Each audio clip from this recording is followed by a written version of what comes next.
लोकसभा चुनाव में हैट्रिक की बात करने वाली बीजेपी की राह भी इस बार राजस्थान से आसान नहीं दिख रही है। पहले उम्मीदवारों के नामों के ऐलान के बाद ही विरोध शुरू हो गया।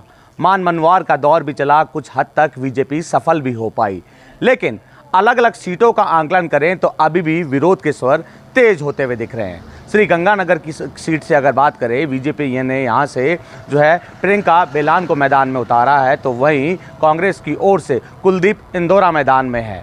अब बात कर ले, हालांकि दोनों ही प्रत्याशियों का जिक्र कर ले तो दोनों ही प्रत्याशी इस क्षेत्र से नहीं आते हैं, यूँ कहें कि श्रीगंगानगर से नहीं आते हैं, तो यहाँ पर दोनों का ही विरोध देखने को मिल रहा है। स्थानीय जो कार्यकर्ता हैं, चाहे वो कांग्रेस के हों चाहे बीजेपी की हो, लगातार मांग करने में लगे थे कि स्थानीय जो नेता है उसको ही टिकट दिया जाए, किसी बाहरी व्यक्ति को टिकट नहीं दिया जाए, क्योंकि बाहरी व्यक्ति जब जीतता है तो समस्याओं का निस्तारण करने के लिए लोकसभा सीट पर नहीं आता है। ऐसे में माना जा रहा था कि सीट पर वापस बीजेपी जीत हासिल कर लेगी, लेकिन रोचक मुकाबला यहाँ पर भी देखने को मिल रहा है।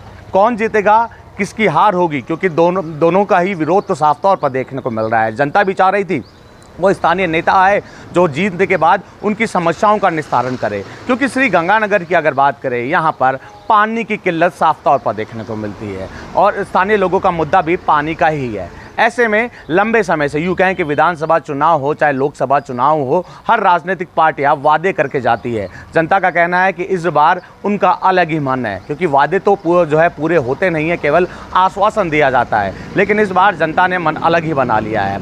एक तरफ बीजेपी 25 की 25 सीट जीतने का दावा कर रही है, तो कांग्रेस 10 से 12 सीटों का आंकलन करने में लगी है। लेकिन अलग अलग दल को साथ लेकर तो कांग्रेस चल रही है, लेकिन बीजेपी केवल प्रधानमंत्री नरेंद्र मोदी के चेहरे को लेकर मैदान में उतरी ही है।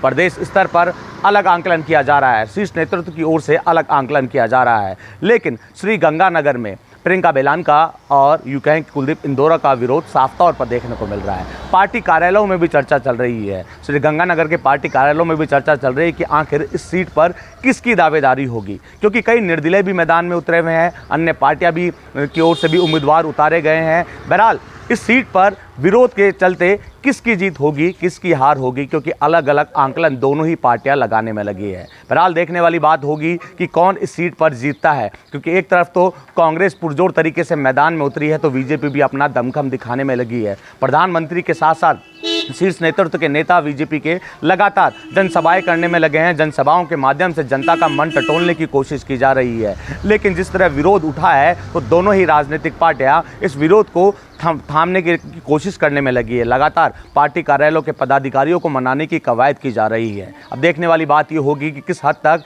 बीजेपी और कांग्रेस सफल हो पाती है। बसंत पांडे, TV9 जयपुर।